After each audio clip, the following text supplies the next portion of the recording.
much for being here today and to answer our request for a press conference. We are a group of MEPs, a small group of MEPs right now. Many others were not here today due to the circumstances that we're facing right now. Many of us are joining online. Other of us are supporting us, from their homes. And the reason why we wanted to call this press conference today is to raise serious concerns about the fact, about the discussion that is currently going on in the Parliament, that us as MEPs, our staff members, and the staff that is working for the Parliament will not be able to enter, apparently soon, the premises unless they have a green certificate. And this is raising a lot of concerns to many of us as MEPs, to many of our staff members, and to many of the workers that are working for the European Parliament. So I'm here today with my colleagues. On my left is our colleague Chrisitine Anderson from Germany. Further to the left, our colleague Francesca Donato from Italy, and to my right, my colleague Ivan Sinčić from Croatia.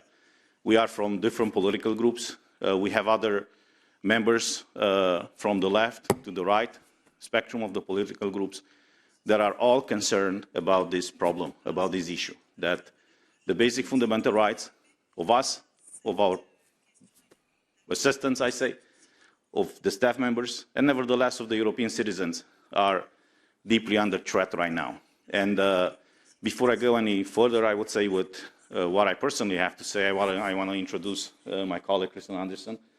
I know she had different positions, tough positions on this issue, and I would like her to express that. Thank you. Ja, vielen Dank. Thank you very much.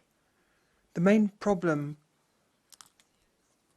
in my view, in connection with this COVID crisis is that civic rights are being increasingly curtailed, and it's not clear why citizens would go along with this. One of the reasons might be,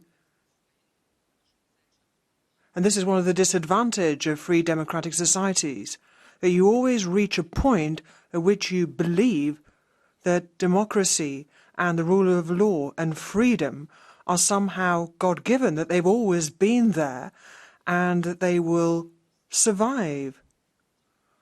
Whereas in actual fact, these are rights that have to be battled for, and that is why we have to do more to fight for this right to freedom, and that is why these fundamental principles which are anchored in the Basic Law, in the Constitution in Germany,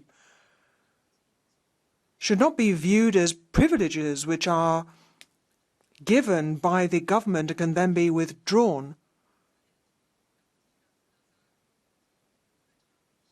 And I am unequivocal about the fact that I am not fearful of COVID at all. What I am worried about are the kinds of governments which exploit this crisis in order to curb civic freedoms and to grant certain privileges or not, as the case may be. What we stand for in Europe is freedom, democracy, and the rule of law.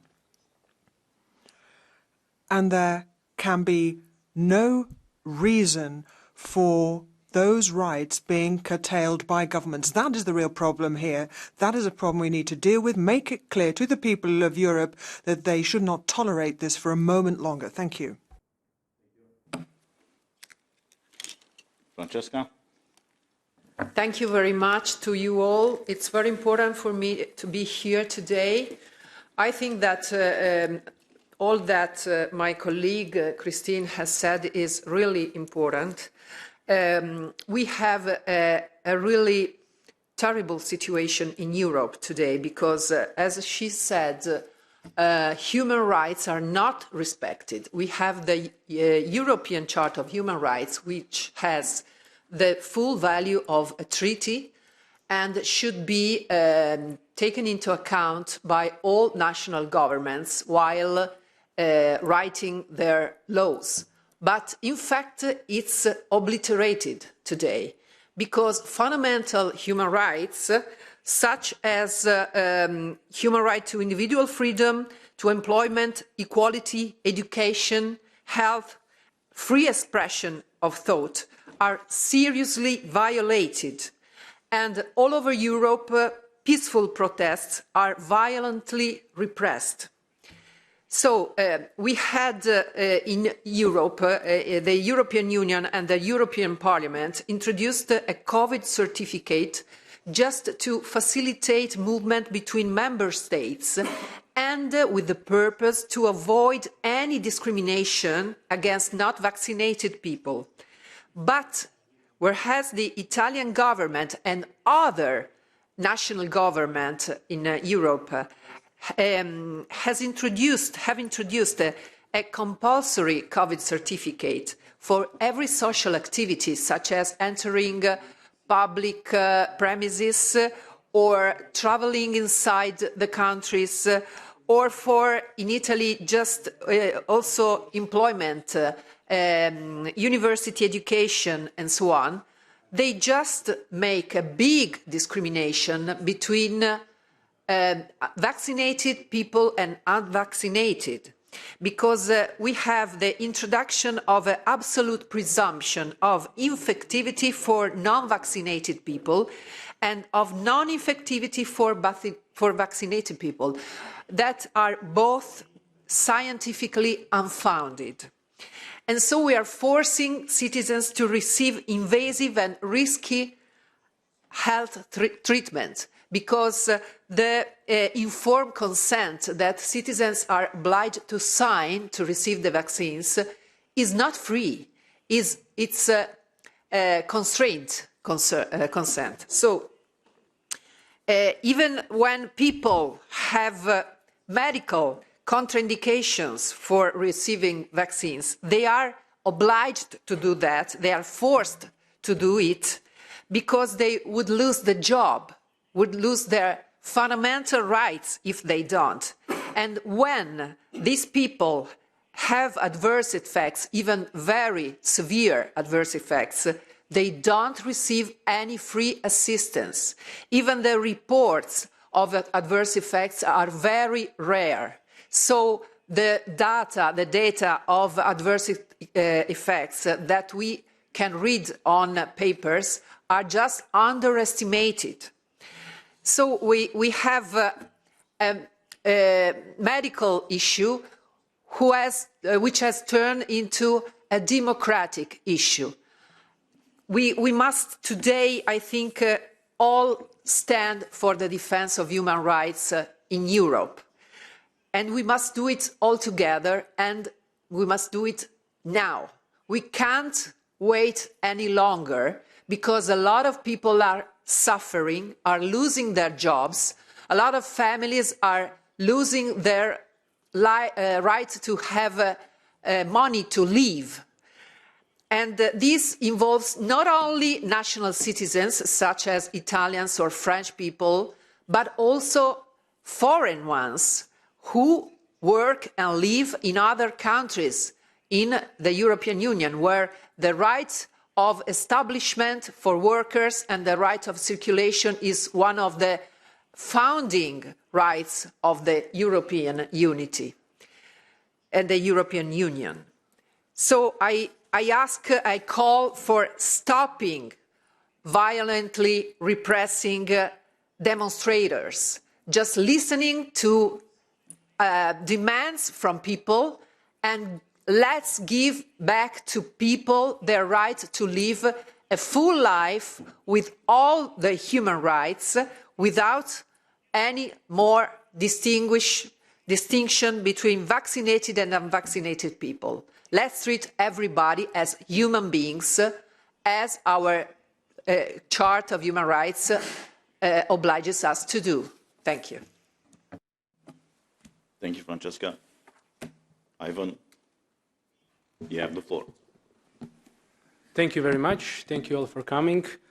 I'm Ivan Vilibor Sinčić, member of the ENVI Committee, Environment, Public Health and Food Safety. And all of these documents about managing COVID crisis went through our committee. I can freely say that. And I must say that it is really sad to see our freedoms, rights, and rule of law endangered in Europe today. Unfortunately, in some countries, you cannot keep your job without a digital green certificate. You cannot enter a public building without DGC. You cannot enter a shop without a DGC.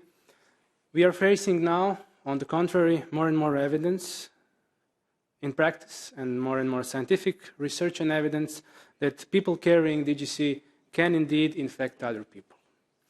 DGC is a license to spread and infect. Unfortunately, DGC gives a false sense of security.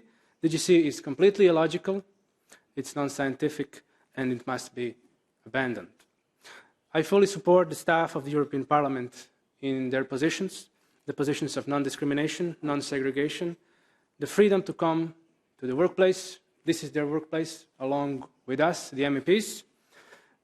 The implementation of proportional and adequate sanitary measures, the vaccine not being compulsory.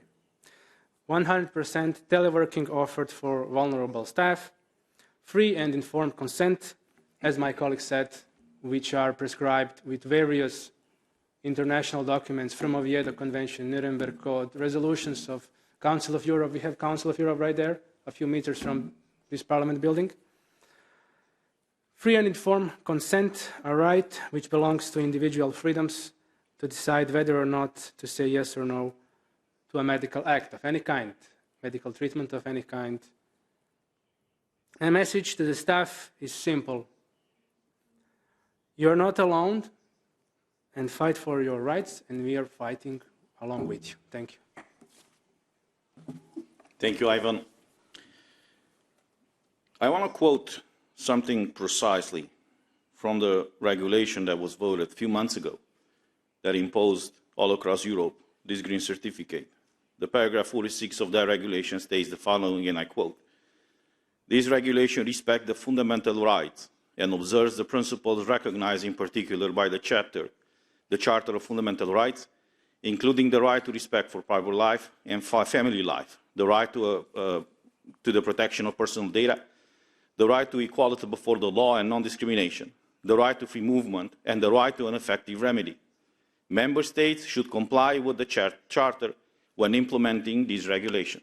This is what was stated in this regulation, and this is what was voted, and what was agreed out of the trialogue. Well, if we look now, a few months after this green certificate was imposed in the European Union, we see exactly the opposite. All these rights that allegedly were supposed to be protected by this regulation are actually violated right now. People cannot work anymore, and they live under the threat of losing their jobs and their livelihoods if they are not having this certificate. I have a colleague here from Italy. We have about 1 million and a few 100,000 Romanians in Italy, many more Polish, many more Bulgarians and other people from Eastern Europe. They are all citizens of this European Union with equal rights. I have to tell you that in the past few weeks, I'm bombarded with petitions from people in Italy, from people in France, from people in Spain, concerned that they will be losing their jobs if they don't have this green certificate. The problem is many of these people already had COVID-19. They have proof that they have the antibodies, the natural antibodies, and nobody cares. They are forced to do or to be exposed, for example, or to take a medical product that, for various reasons, they don't want to take it. If they don't do it, they will lose their jobs. So our concern is this the type of European Union that we want to build, that we want to accept? Is this the European Union, as it is stated in the Treaty of the European Union, that this union is a space of freedom? Do we still have that freedom anymore or not? So we were some of the people, I would say, that raised these concerns during the debates in the plenary when this green certificate was debated. At that point, our voice was in a minority, and it's proven by the votes. The problem now is more and more people in Europe are affected by the decision made even by this House. You've seen the protests in Italy and in many other countries. Unbelievably, I'm coming from a former communist country. We haven't had a protest for liberty since the fall of communism. Out of the blue, we see people now in Romania, and we've seen, interestingly enough, in Spain, in Italy, and in many other countries, fighting for freedom, for liberty. They're not fighting for higher pensions, for higher salaries, or for any of these other rights. They simply fight for the basic human right of being free, to decide implicitly what they want to do with their body. So this issue was raised by us, is proven by the records of the parliament. Now it's affecting a lot of people, a lot of our citizens. Now the problem is that it's affecting all of us here. And it's threatening the parliamentarian democracy even of this House. Because if we will not be allowed to enter this House, unless we have a green certificate, we will not be able to do our job here. But along with us, it's our assistants and our staff members. I have to tell you that us and many others of us were contacted anonymously, or off the record, I would say, by many of the staff members who are deeply concerned. People that work for this House for decades. They have a family, they have mortgages, credits in banks. And now they live with this threat that sooner than later, if they don't have this green certificate, they will be losing their job. But they haven't done anything wrong. This is the absurd situation. Many of them already went through this insane illness that killed so many people. They have proof that they developed a natural immunity. And for some reason, unknown reason, illogical reason, non-medically proven reason, they will be faced with losing their jobs unless they have a green certificate. It is not fair to them. It is not fair to the citizens of this union. And it's not fair to all of us. We were elected here to represent our citizens. We have our assistants, who are helping us to serve our citizens. But nevertheless, there are thousands of people working for the parliament, for the commission, for the council. Without them, we will not be able to do our jobs. They are the unknown people that are actually carrying everything that we do here and everything that we have here. And just this stress to come to work every day, to be threatened, to be afraid that you might lose your job because you don't have a certificate that is not certifying anything. Because clearly if you're vaccinated, you can get COVID and you can spread the virus. I mean, it's proven already. And if you have a negative test, that is just proving that at the moment when you got the test, you were negative. But it doesn't mean when you leave the office or the testing place, you might not get infected and infect other people. Interestingly enough, in the parliament, and this is the absurd situation, we all agree that if you have proven of natural immunity, you should be allowed to travel free. They removed that from the regulation. So now, healthy people cannot exercise their basic fundamental right. So an idea or a regulation that started with the idea in mind to facilitate freedom of movement, now it's a tool, I would say, used to condition your right to work, your right to eat, your right to travel, your right to personal life, and many other things. So the reason why we had this press conference is to express through our voices the concerns of us, the concerns of our staff members, and nevertheless the concerns of hundreds and maybe thousands of people that are working in the Parliament, in the Council, and many other European institutions. We are here for you, and we will fight for you.